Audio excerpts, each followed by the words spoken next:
Ladies and gentlemen and variations thereof, welcome to the Selectives Lorecast, a casual Elder Scrolls podcast. My name is Rotten Deadite, and with me today are... I am James, also known as Aramithius. And the sleepy guy over here is Felix, also known as Banu Hanamasaishi. And we are talking about Sermon 22 today. The Treasurewood Sword. We just picked up from 21 when Vivek did Secret Tower, one and only name of God, all that good stuff. Did some pontificating on the nature of the universe. What are you going to do after that? You're going to go get yourself a cool weapon. That's what you're going to do. And that's how the sermon begins, is Vivek left the first whirling school and went back to the space that was not a space. Again, we're talking about the provisional house.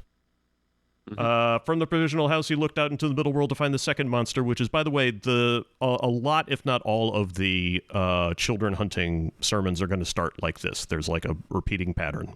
So. From the provisional house, he looked into the middle world to find the second monster, which was called Treasurewood Sword. Okay, so turns out wooden swords aren't just for kids. Because that's the first thing I thought of when I heard wooden sword. I was thinking of like a little like stick that, you know, kids run around with. Apparently, when at some point or another in ancient Rome, gladiators who survived long enough were given a wooden gladius as a symbol of their freedom. Vedic sacrificial rituals involved a wooden sword to represent Indra's thunderbolt. And Aleister Crowley suggested that swords belong to the element of the air, which is Vivek's element. Yes, figures. But why does... Do the swords tie into the tarot arcana more broadly? And does it, because you're saying Crowley, my mind immediately goes, swords are a suit in tarot. So is the link between wood and air and all that anywhere else apart from Crowley? I know he futzed around with his own tarot.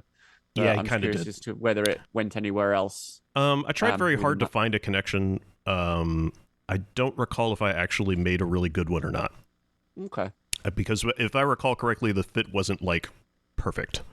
You know, it wasn't one of those things where where like, you know, things click together and it's like, oh shit, you know, had to, If it's wheelier than it's I, then you turn it on its side. Now it's phallic. Yeah, okay, yeah. That's the rule. Oh. It's either a wheel or a penis. Yeah. It's a new law of the universe of the Elder Scrolls. And also, side note, I low-key love how just about every time we start one of these, like, okay, are we actually doing an Elder Scrolls podcast? Or are we just telling people more about the tarot and arcana? Now? Like, really? Yeah. Is this like, just this is cross-platforming and like multiple studies, kids. You got to broaden your horizons. It's the Selectives Lorecast, sponsored by Carl Jung.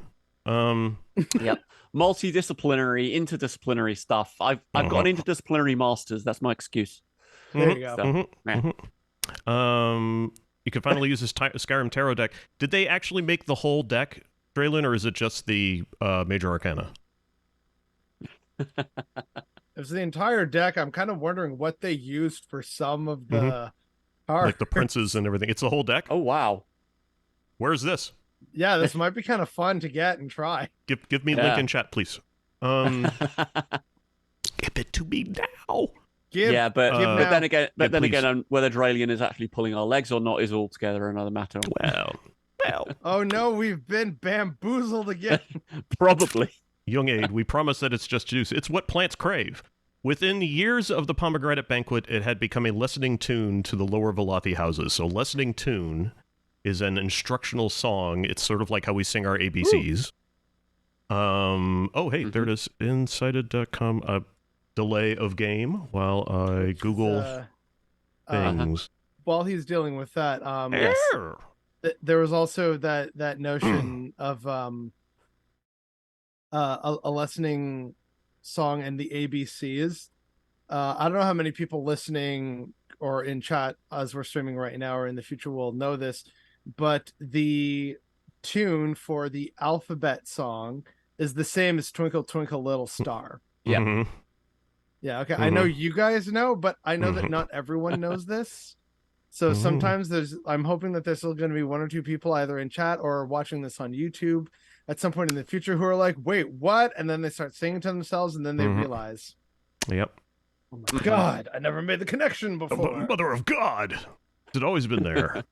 So the Treasurewood sword it was probably used or is being used to teach lower houses. I would suggest, due to the sword's connection with the Middle Air and Vivek, that maybe it had something to do with Vivek's lessons. There is also a theory going that Vivek's sword was it the unheld sword is the sword not held is the Treasurewood sword. I think I asked Kirkbride that straight out, and I seem to recall that he said that it was, but I didn't then back up. I didn't then follow up with how did Vivek get the sword, the sword not held, earlier in the sermons. So maybe things got shifted around a little bit. I don't know. But it's also red moment. Red moment. It's also it's the 36 lessons. Are we really going to bitch about how it's not how there's an editing error? I mean, it's not. Yes. Who do you think we are, Chris? Come on. There are plot holes. Excuse me, sure, but I don't think it works that way. Actually, but I maybe this is just me again being too online with this community. My first thought was sword not held was of course a penis because sword, muatra, trauma. I'm like, there's some tenuous analogies there. You're not really holding it, but there it is. In Game of Thrones, they refer to gay people as sword swallowers. So I'm like, okay, this tracks. Yeah. So they preached the lower Velothi houses preached of its power. The Treasurewood sword, Splinter Scintilla of the High and Glorious. Let's start with Splinter Scintilla before I get too deep into that. That's what she said. Splinter and Scintilla could theoretically be the same word. Yes. Just twice. It speaks to the Treasurewood sword's nature as a child of Vivek and Molag Bal, possibly, I would suggest. So Splinter Scintilla of the High and Glorious, the High and Glorious being Vivek, probably. Or Molag Bal, or both. Gods in general, Are we possibly, just High and Glorious, that phrasing just moderately just reminds me of the be proud and mighty phrasing that gets brought in with the incalculable effort in Sermon 2. It's a bit of a reach, but and I know that has some kind of tie-ins with it does track as far as Vivek's behavior and speaking goes. Yeah. Mm-hmm. Yeah. It just feels sort of similar. But I don't know what else to make of it apart from the phrasing is familiar. But I don't know. Well, I went through every document that I have on mysticism and stuff, and I just did a Control F for Scintilla. And it's actually used in alchemical symbolism, used by Jung to represent the concept of sparks from the unconsciousness, scintilla, or sparks from the unconsciousness, which draws strong connections with what Crowley called the inner star, or the splinter of divinity shared by all mankind. Ah, okay. Especially when you follow it up with the next sentence, he who wields it becomes self-known. Yes. Okay. So, boiling things down to its most basic point, self-awareness is kind of like a huge critical stage in almost every fucking philosophy and metaphysical concepts and everything. I mean, everybody will, almost every culture's got some kind of line somewhere spoken by some very wise person that's like, to know yourself is to know your enemies, to know yourself, or etc. And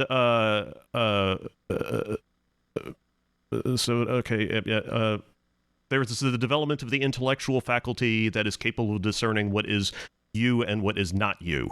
So that's actually a very early child development stage, is when children begin to truly internalize and comprehend that there are things that are them and things that are not them. And believe it or not, that means that for a little while, kids don't have that really basic concept, Yep. Toddlers.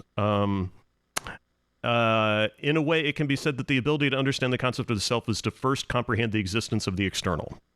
The formation of this self-knowledge creates the ability to critically consider one's own position in the world and how a person interacts with and is influenced by external forces. So the ability to achieve Chim, however, requires that a mortal must, in a way, work against this perception of self and internalize the non-existence of the self. One must undo the act of self-knowledge in order to fully comprehend the true nature of reality. But one must still also somehow retain that self-knowledge to avoid zero-sum. The contradiction is essentially why I considered Chim to be similar to divine intervention. It's impossible and therefore only possible by divine influence. The connection to modern Western magic, of course, is that often repeated phrase by Crowley that we throw around here so often: every man and every woman is a star, and every star is a god. That's an intriguing spin, because Yep. it also links with some certain interpretations of Christianity, that it's not the believer that is saved through the act of belief. It is the Holy Spirit acting within the believer that allows you to believe, which then means that you are saved. It is God that is doing the work, and it is your awareness of your connection or being of God, I guess. It's that in a framework outside of that which God provides, salvation does not make sense. And right, yeah. And therefore the act of Chim, of enlightenment, of gnosis, is a type of magic in the respect that if you define magic as an impossible act performed by a divine force. Yeah.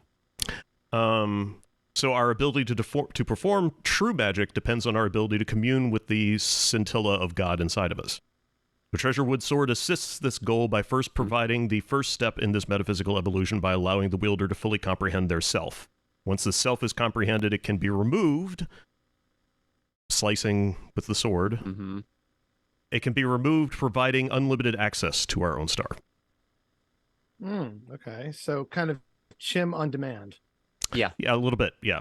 Or just the first steps, the cutting away of the bits of the self that allow you to see that the self is something else, which is a bit weird because Sermon 22 comes after Sermon 21. I suppose this is possibly an elaboration of what we've just had, if you're going to put it that way, that if you're going to start looking at the Majesty sideways and talking about piercing the actually no, I'm misremembering that the beginning place, the piercing the beginning place, that you would then use the Treasurewood Sword or something like the Treasurewood Sword as that instrument of piercing. So there's violence involved somewhere, but then again, this is how it all works. Well, that's how you reach heaven. So yeah. You know? Which is another interesting possible interpretation of reach heaven by violence, is the idea of reaching the divine by violently slicing away the parts of you that keep you from reaching it. Yes. Cut yourself obligatory into it. Kali reference. I know I've said it before, but for those who are new Say it to again. this, I'm a broken record on this sometimes. The depiction of Kali with the severed head and the sword, it's not a representation of war, like taking a trophy. It's a representation of ego death. So you have to cut off your head and your own awareness and sense of self in order to achieve godhood, is what that's representing in her statues and depictions. So that also just kind of tracks with some of what we're talking about. And by the way, you'll see that it's never fully accurate because there's only so much you can put on statues and in paintings, but she's supposed to have a garland of 108 skulls as her skirt. So, you know. There's that number. Magic number. Yeah. There it is. So the warrior poet appeared as a visitation in the ancestor alcove of House Mora. This is the ancestor alcoves are like you get to them all the time in Morrowind. It's like a little, cave or a temple or something. There's like a big pit of ashes of, the dead and stuff, and lots of skeletons. Urns that you can rob. And then if you do so, surprise, more enemies. You get attacked by things, Yeah. Are the alcoves the urns themselves, or is that just a term for the tombs? I think it's just the tombs. Yeah. I don't have any solid thing to. That's just my gut. Yeah. Yeah. So, whose rose-worn Prince of Garlands was a hero against the Northern Demons? Now, the rose-worn Prince of Garlands, hard to say, but it's probably a character in history called Morelin, who was adorned with the Black Rose of Morrowind. Morelin was a prominent member of House Rathim, however, who ruled over Ebonheart and by extension all of Morrowind. So, in other words, if Almsevi are the gods of Morrowind, then House Rathim are kind of like the royal family, you know? Yes, they are. You know, James. Because Boethia is also from the Rathim line, if I recall correctly. Not Boethia, Baranzaya. Baranzaya, there you go. And and it's also Mora is also Nerevar's house. That would have been my sort of go-to, right, as to who that was, particularly if you're talking about hero against the Northern Demons, because that was kind of how Nerevar, obviously. Yeah. Driven out in Sermon 9. Yep. Yes, so this House Mora would be the house, was the house that Nerevar belonged to before Nerevar married Amalexia and became part of House Indoril, which is an interesting system, if you think about it, that the husband joins the house of the wife. Or maybe that she's a higher-ranking member of society. That's why. That's how he does it. The noble will always retain their own house. Is how I assumed it worked. I don't think we have evidence either way. Yeah, but it's like the idea that happened when Queen Elizabeth and married Prince Philip. There was a huge squabble about whether she would take the Mountbatten name or whether you maintained the House of Windsor, and they maintained the House of Windsor because she was a queen. He was just a Greek prince from somewhere. So just some Greek prince, just some schmuck. Yeah, you can find them on any street corner. Oh yeah, dime a dozen, those Greek princes. I mean, really, for a while there, German princes were a dime a dozen in European history, but it's because they were from like tiny principalities throughout the German Rhineland. But in the days of the German Confederation and Holy Roman Empire and whatnot. But I will say that throughout history, there have been instances where a ruler should take on the new name of, for patriarchal reasons, the male name of the line, but there was usually an agreement worked out. Well, I shouldn't say usually, but sometimes there were agreements worked out where it wouldn't actually switch to like the new line. It would be a continuation. And also, crucially, some indigenous cultures, most notably the Haudenosaunee of like what people often call the Iroquois or the Iroquois Confederacy, were a matriarchal structure. So your family line is traced through your maternal line. That's how that was done. So not just in like random like instances throughout European history, like a few scant instances of marriage between royal houses, but in some indigenous cultures, it is a matriarchal lineage. And I think there's another on the west coast of BC. I forget who, but I think it's also the same thing where your clan and your family name is determined by your mother's side of the family. But I think the clan structure is still patriarchal. It's just that how you determine your family is through matrilineal lines. And there's like, I know a few other instances in some cultures elsewhere, like in the old world, but I'm Canadian, so I just know the two from Canada or Canada adjacent that did that, at least for a long time. And I assume they still do because they're still their own independent cultures. But I don't know how prevalent or well-known it might still be observed to this day. I really don't. So Vivek congregated with the bones. Cool. He said, a scavenger cannot acquire a silk sash and expect to develop... Expect Jesus. I'm gonna start over again. A scavenger. A scavenger. Do it again. We'll do it live. Oh my God! A scavenger cannot acquire a silk sash and expect to discover the greater systems of its predecessor. So, Vivek's basically saying just because you have the sword doesn't mean you're awesome. Yeah, you can't just possession on its own does not mean that you understand everything's significance. It's that you need to understand everything that came before. You can't just transplant someone into into the upper classes and expect them to act perfectly fine and understand and become a member of those classes just because they've wound up that way. Looking at you, Twitter blue check people. Oh. However, there is something of a somewhat of a, in my opinion, a little sketchy connection between this and mantling. Okay. Which is to say that the idea of mantling comes from Elijah 2, or Elijah and 2 Kings. The idea of the passing of the mantle, the passing of a cloak, where the owner, the new owner of the cloak becomes effectively the old owner, or takes on the responsibilities of the roles, or what's the word I'm looking for, positive aspects. You know, that kind of the attributes. Attributes. So Thank you. Yep. Jesus. Yeah. So, but if it is a connection, which I don't think it is, then Vivek is basically saying mantling doesn't work, which doesn't hold up. Vivek knows better than anybody that mantling works great.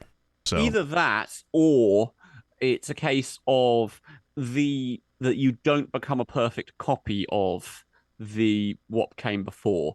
It's the case that you will then become something new.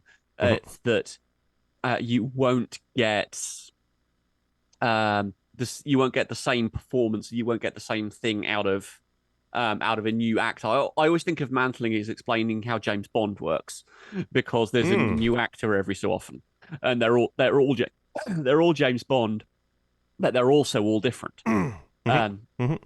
And you can't really expect them to be part of.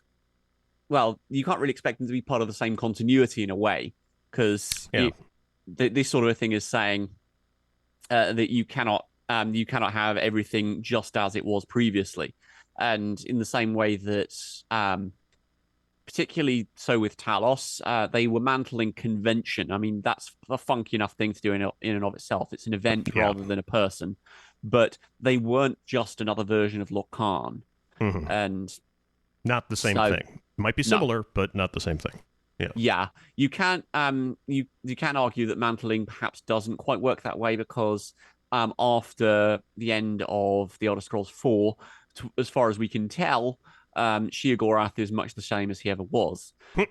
So it's questionable as to what sort of an impact the hero of Kvatch had, and whether there's any real difference. But well, I think that kind of falls into the whole aspect of mantling, which is walk like them until they walk like you, and so it's kind of indistinguishable. That's kind of the whole point. It could also be you can't just wear the cloak, and Vivek could be speaking a little bit more literally, but by saying you can't just put on the clothes, you also have to walk. You know, you have to do you have to do the things. You can't just look like them. You got to do the things too. You know, just because you look like Christopher Walken doesn't mean you can get away with it. You have to do the impression. You have to do the voice.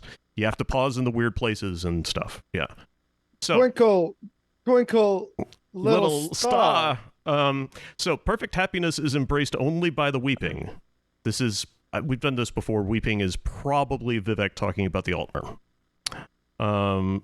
Give me back and do so freely what is barren of my marriage, and I will not erase you from the thought realm of God. It sounds like zero sum to me. Hang on. Being erased from the thought realm of God. It might not be. It might not be a reference to zero sum.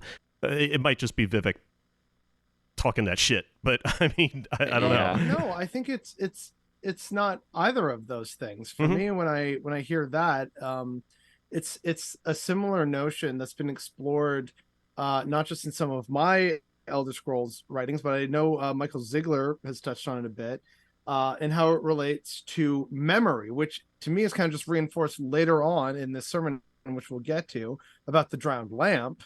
So I think that like eliminate you from the thought realm of God, that to me is more like Numinate, where it's just completely just gone. Condemned, like you can't even remember that anymore. It's gone as a concept. That's kind of how I always interpreted that. We've sort of had debates in the lore community that zero sum was similar to that you were erased entirely from like the continuum of like consciousness, and that people forgot who you were and everything like that. But which I never really I get. I mean, it's not a bad theory. I just don't agree with it. That's all. It's not possible because otherwise we would know nothing about zero sum. We wouldn't have the record of the monk that talks through it in Etada 8 Dream. It's just manifestly false based on the evidence we have. But I think this is also a demand for the Treasurewood sword. Give me back what is barren of my marriage. This is the Treasurewood sword being a child of Vivek and Molag Bal. The marriage between Molag Bal and Vivek is what made the children. Yeah. So this is a demand for the Treasurewood sword from House Mora, and later on, we find out that they don't want to give back the Treasurewood sword. So this is just wanting the Treasurewood sword back. And it's also interesting that that we now have definitely. I just made this connection for some reason. We now definitely have evidence that House Mora was considered a lesser house. Yes. Yeah. Once upon a time, yeah. I think also this also touches on my semi-joke about the Treasurewood sword being a penis earlier, because we know how Vivek was dismantled basically during the pomegranate banquet, and so giving back what is barren of my marriage could also be a somewhat sly little reference to that as well. It's just something that I would say as another possibility. I'm not exactly, oh yeah, that's what it really means, but just, it's a open thought. minds. Yeah. So your line has a notable enchantress that my sister Iam is fond of, and from her murky wisdom alone do I condescend to ask. I put my head together with a bunch of people in the community. We could not figure out who the fuck this notable enchantress was. Still can't. We thought our first knee-jerk reaction, Kataraya, Berenzia, but neither one of them are enchantresses. No. So, yeah, not sure. Maybe a character that somebody had in mind. I have an impression it's not highly because of the reference of the Rose-worn Prince of Garlands and stuff. I suspect that Kurt might have had a little bit more to do with this particular sermon, because that's kind of like a deep historical cut that Kurt seemed to really enjoy doing. I'm not saying it is. I'm saying that maybe it's possible that this noticeable enchantress is a notable enchantress is a character that Kurt had in mind that maybe didn't make it in or whatever.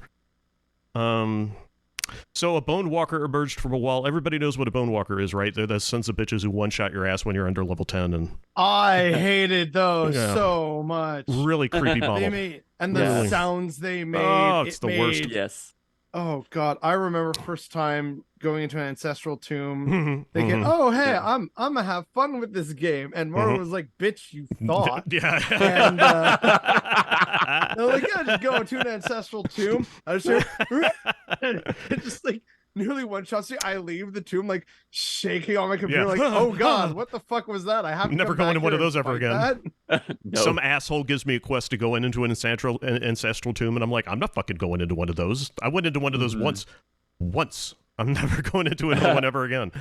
Yes, I remember 36 saves of just trying to beat that naked mage on the bridge to Fort Firemoth or whatever it was. Oh my gosh. That motherfucker.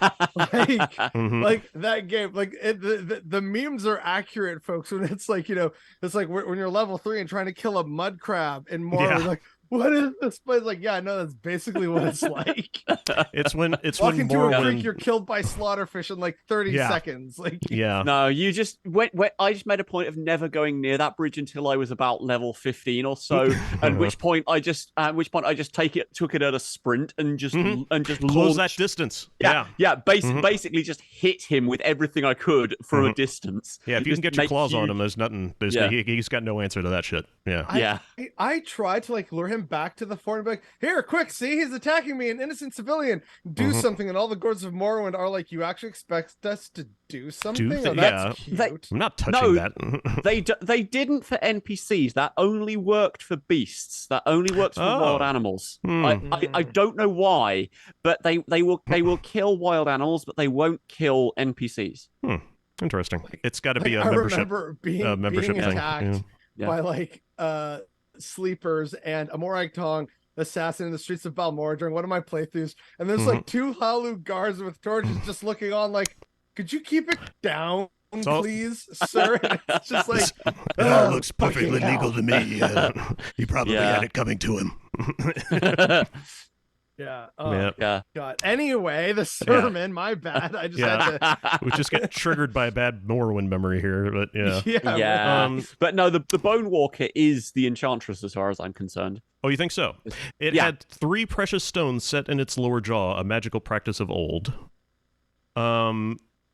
So it only tells us what one of the precious stones are. I hate that. Yeah. Yes. One was opal, the color of opal.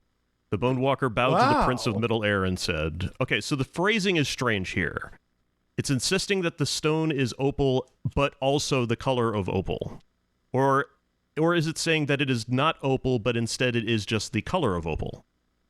And if any of those are true, why the distinction? Why are none of the other 2 stones described?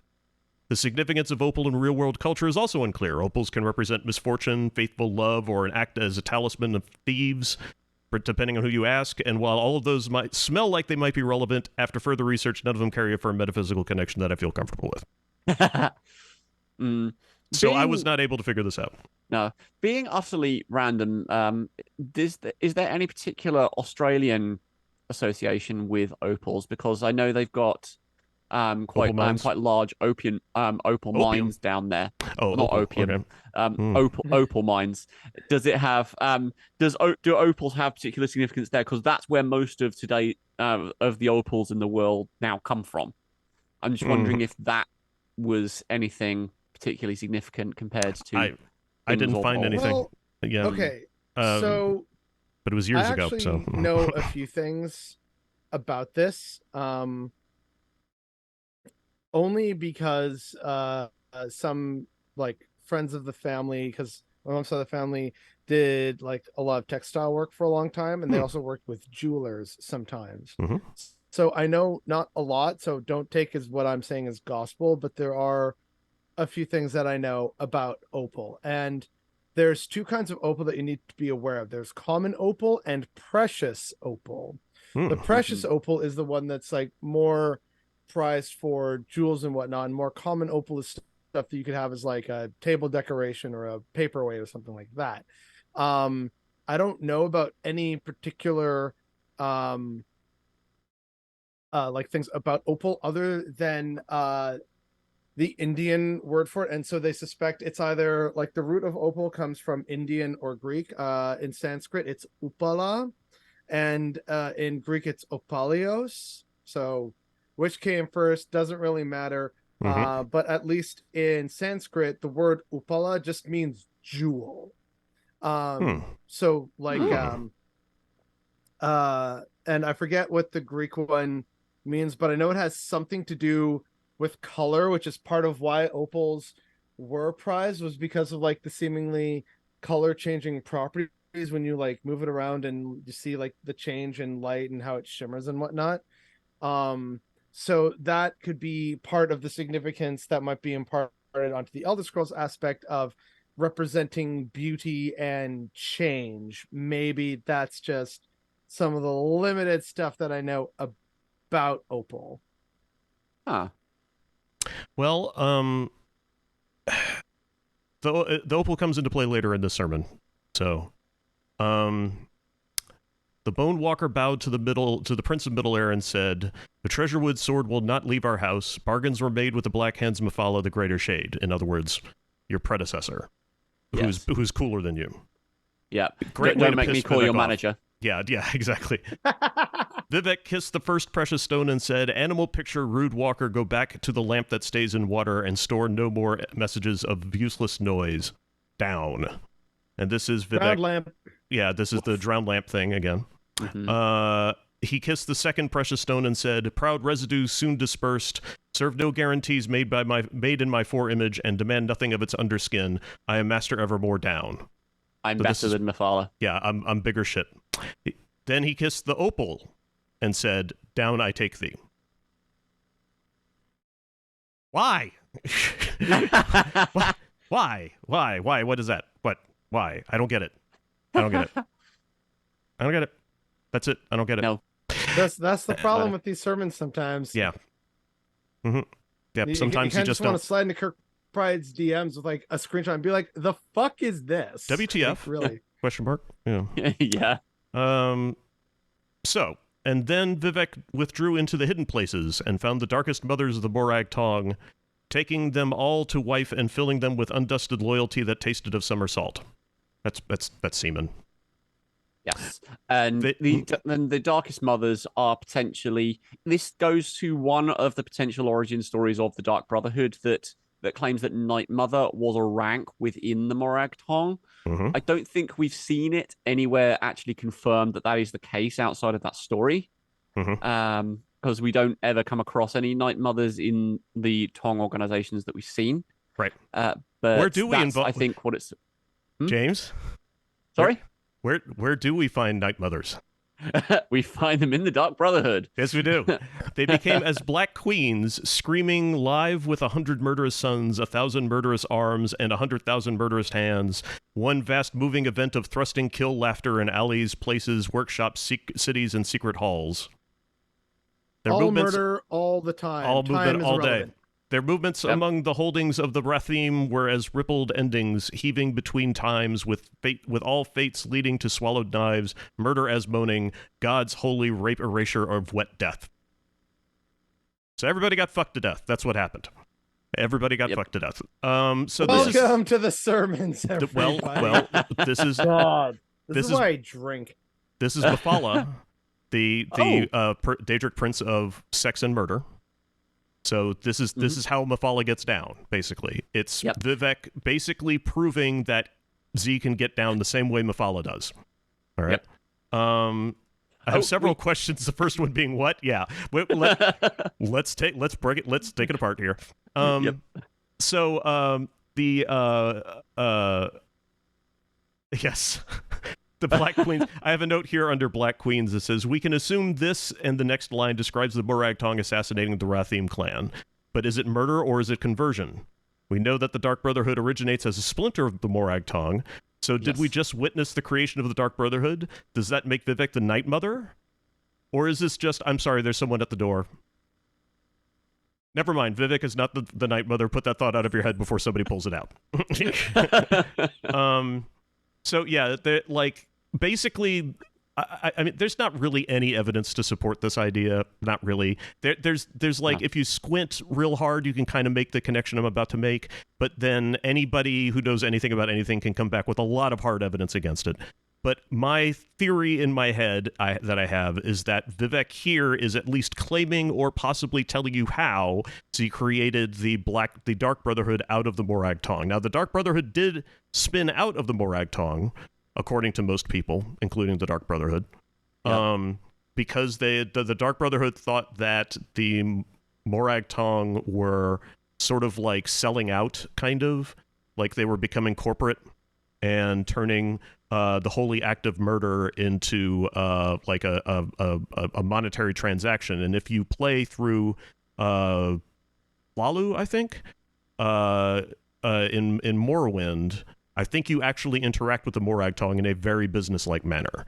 And I don't remember if you can join the Morag Tong or not. I think you can. Yes, you can. You can, and then you can also do the special, like, ultra side quest part of that, which is the Black Hands, where then you become the leader of the Morag Tong. And you can either kill the leader, or he can be like, yo, just let me go in peace. And you can be like, all right, sure. And that's an interesting that's something that the Morag Tong don't talk about, obviously, but that the Dark Brotherhood would have left the Morag Tong for what are effectively religious reasons, connects them even stronger with Mephala. Yes. There's also although they also kind of forget that tie. It becomes all about the Night Mother, and the Mephala aspect doesn't really enter into it. Well, except over time. That there is a story about Mephala that she had children with Sithis and then killed those children. Okay. That's one particular Dunmer. That's not Mephala. That's immortal Dunmer, as I remember. Is it? Oh shit. Yeah. All right. Never mind then. But I recalled I had this idea in my head that the image of the Dark Brotherhood door in Oblivion is the big skull, of course, with the hand on it, and then underneath it there's a female form with a dagger threatening what look like small children, 4 little small children. That's from the Night Mother's Truth. Oh. Yeah, and while you're finding and or corroborating that, I'll take this opportunity to mention that the understanding that I've always had with the Night Mother and the separation of the Dark Brotherhood and her from the Morag Tong is that Mephala is only really seen as a good Daedra in Morrowind, and the Dark Brotherhood being pretty much everywhere except Morrowind is part of why they'd say, yeah, let's not maybe have that connection and make it all about the Night Mother and Sithis as opposed to Mephala, because while still kind of dark, those are less implicitly Daedric instances, which is very much frowned upon in the rest of Tamriel, which is very much a result of the Alessian rebellion and the whole all Daedra bad, actually. Even though some may seem good, like Meridius will things like, yeah, look, light, and it's like, but you're a Daedra, and she's like, yeah, so fucking deal with it, you know? Like, so I think that's probably a carryover, or it's meant for the purposes of world building to kind of be a sort of carryover from that. And so that's why the connection with Mephala is lessened, because the Dark Brotherhood knows that it's not as relevant outside of Morrowind. Yeah, that makes sense. That absolutely makes sense. And so it's just doing whatever it can to be a more presentable alternative in a way, while still carrying out the same function. I mean, presentable is a relative term. Yeah, but we're still religious murderers. Don't get us wrong. Yeah. just yeah. you know. And I should also point out that Johnny Anonymous has said there is a Morag Tong Night Mother somewhere in Morrowind. Not someone I've ever found. Yeah, that's news to me. No. But yes, the Night Mother's Truth does absolutely say that it suggests that the Night Mother was a worshiper of Mephala, but definitely not Mephala itself. At any rate, in my head, Vivek created the Dark Brotherhood and is the Night Mother, and that's where Vivek's been all this time, is hiding in a coffin talking to a clown. That's just me. That's where I'm at. Cicero has Vivek's corpse. Yeah, and you know, look, if you had to carry around Vivek's corpse all day long, it would drive you nuts too. Let's be honest. Yeah. Let's be honest. I love how much of a litmus test Cicero is for the fandom. People are like, oh, Cicero, absolutely love that silly little bugger, and other people are like, if I could kill the Jester 100,000 times, I would. Yeah, it still wouldn't be enough. In between. People either love him or they hate him. Yeah. Which are you, player? Yeah. And so the King of Assassins presented to Vivek the Treasurewood sword. So the King of Assassins. Let's talk a little bit about this for a second. Altair ibn La'ahad. Well, Vivek doesn't pierce the Treasurewood sword. The Treasurewood sword doesn't show up as a being, a person or a monster of some kind. It's just an object. Why does Vivek not destroy the Treasurewood sword, and why is it not a child? Even though it is technically a part of Vivek. Well, that's also kind of with like from the previous sermon where it's just like lines and angles, and that's a child's. Which one was that? Yeah, that was Axel. yeah. Moon Axle. Yes, thank you. So it's like Moon Axel's not presented as a child, but is still a quote unquote child of Vivek. Yeah, true, but Moon Axel has lines and communicates. I mean, it talks, and it's spoken, like it takes action, whereas people carry around the Treasurewood sword.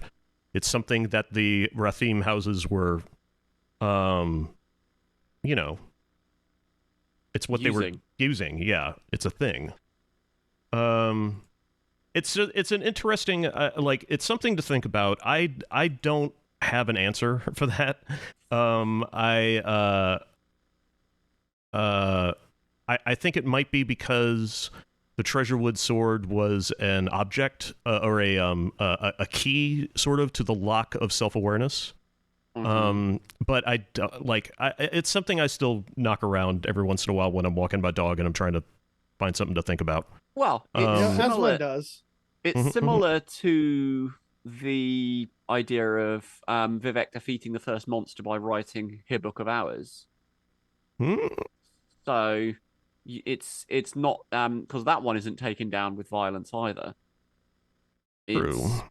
And if you think about that as being taken down because it's a part of Vivek's own self, and the Treasurewood sword as a means to improve the self rather than something that is external to Vivek in a way that the others are, then of course it's going to be dealt with differently because it's not a problem in and of itself. It's a thing to be used. It's a thing that is helpful in a way that the other children aren't.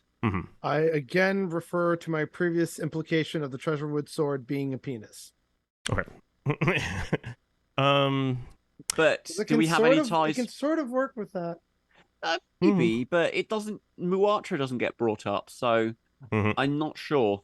You would expect some interaction with Muatra if there was going to be some genital equivalence there, or it could be more metaphorical the way the lingam is.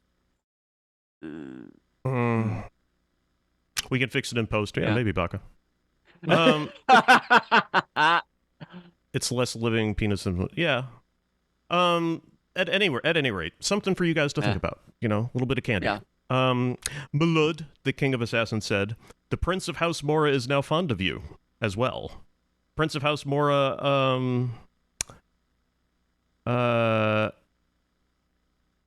basically the house's loyalties have been rebuilt from Vivek. By changing the house's ancestors, he changes the origins of the house, and those changes rippled forward to the present. I placed him in the corner of Dagon. His eyes I set into a fire prayer for the wicked, his mouth I stuffed with birds. This is not a happy fate. No, it's being told, right, you're now happy with Vivek, and now I destroy you. That's what I read by being placed in the corner of Dagon. So, all right. So, about stuffing mouths with birds, there's a bit on this. Typically, placing objects into the mouths of dead people serves two purposes: to aid them in the journey through the afterlife, like coins paid to pay for Karen's boat. That's over the eyes. Not to pronounce that as Karen. Yeah, it's over the eyes. Yeah. And to prevent the deceased from returning and harming the living, like stones or bricks in the mouth to prevent zombies from rising again. That's a thing. If you're from New Orleans, you're familiar with that. There's also there's a lot of burial stuff that happens in New Orleans that involves keeping people from coming back from the dead as Houdon. Oh, is that? Yeah, I was going to say that's Houdon. Have a zombie outbreak and then just covered it up. Like, well, here's the reason why. Okay, so hold on. One of the reasons why people ancient, I would say ancient, but older cultures in New Orleans are so worried about zombies is partially from rumors about people being reanimated by voodoo, priests, which is probably horseshit and racist as fuck. But also because in New Orleans there are no cemeteries where people are buried underground. Ask me why. Because it's all a swamp. Because New Orleans is built on a fucking sponge. It's literally underwater. The street level of New Orleans is under the surface, under the water level around it. And so if you fucking bury somebody in the ground, the water will rise them back up out of the dirt again. And that's why you don't bury people in the ground. It's also why people thought people were coming back from the dead. So, yeah, because they were digging themselves out of the ground. You fucking saw it. That's Steve right over there. You know. Yeah. It's Steve. That's not Steve. That's Alan. Alan. All right.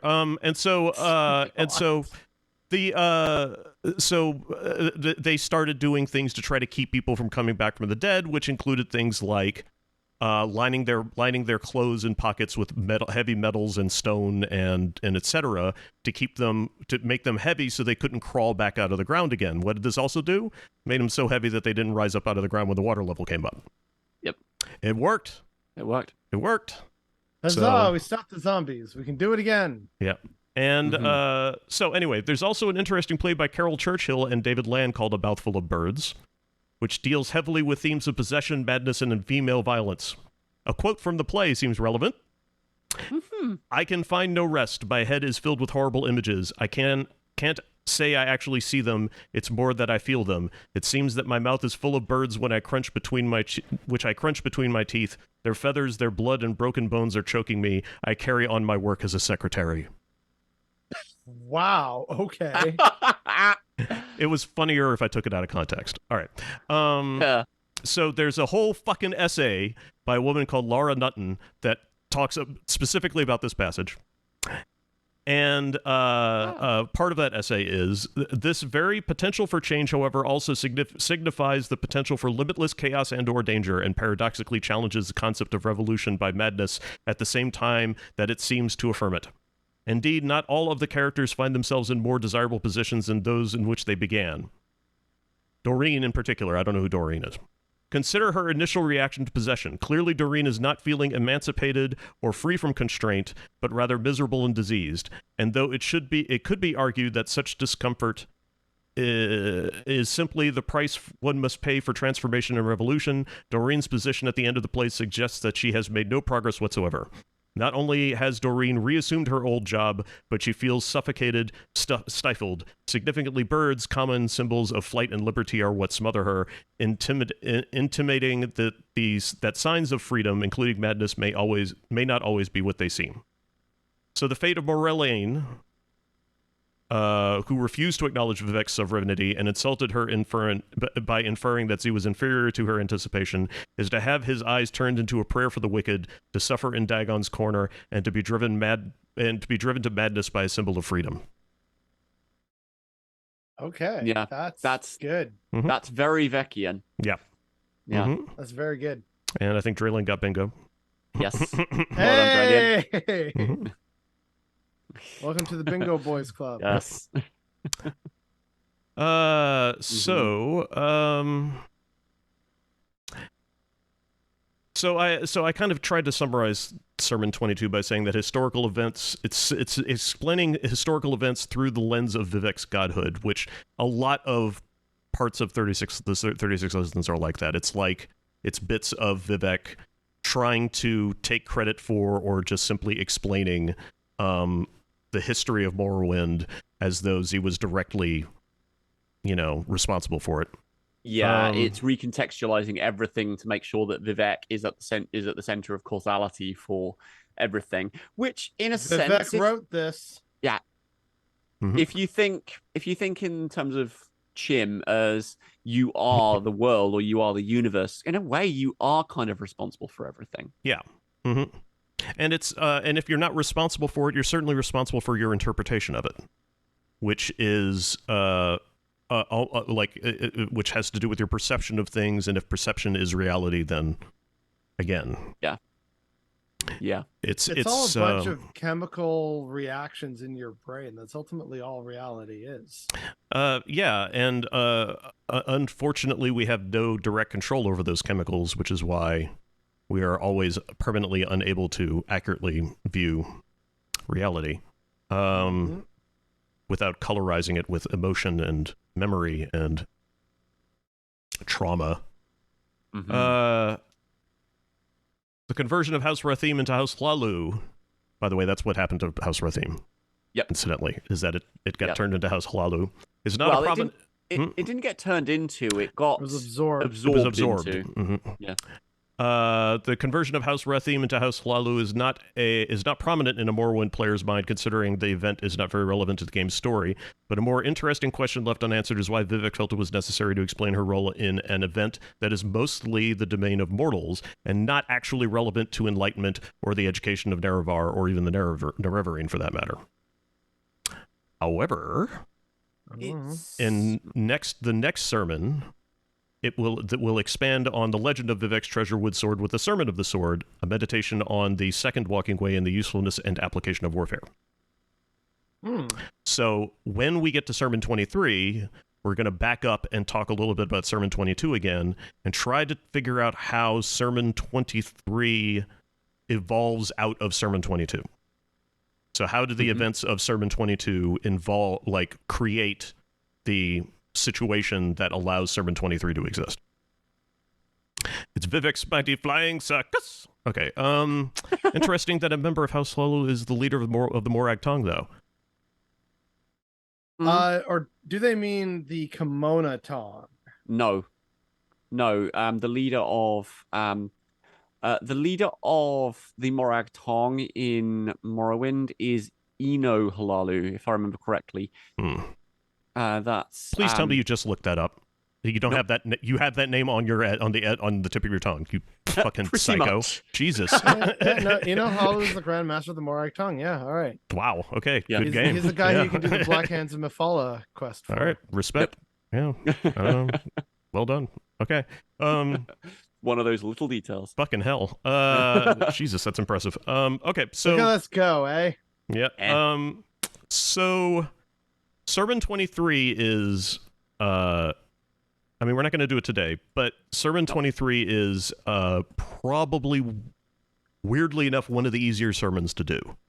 So we might do 23 and 24 collectively, because 23 we might be able to just whip through. But I'm afraid that if we do that, then 24, then it will turn into like a really fucking long cast, and I don't know if we want to do that. Yeah. One question, just before we think James about went to this. Lollapalooza. Yeah. Lollapalooza 2023. Thank you, chat. That's fantastic. Yeah, but as a kind of way of setting the stage for Sermon 23, it kind of kicks off in saying that Sermon 23 is the scripture of the sword. Did we want to say that the sword in question is the Treasurewood sword, or are we thinking about swords in general? And so how much are we bearing in this in mind? I want to do both. Like I would recommend that we approach it from both angles, because I don't think the scripture of the sword talks specifically about the Treasurewood sword. I'm not suggesting that. But I kind of enjoy thinking about it like it does, because it is possible to kind of to go back over Sermon 22 and go over what the Treasurewood sword was teaching people, and the sword in Sermon 23 becomes even more complex at that point. Yep. So, yeah. Fair enough. So we will see everybody in 2 weeks. Yes. And thanks everybody for showing up. Thanks for all the support. See them at Lollapalooza. Lollapalooza 2023. Be there or be a rectangular thing. Everybody wave bye-bye. Thank you. Bye-bye. Bye.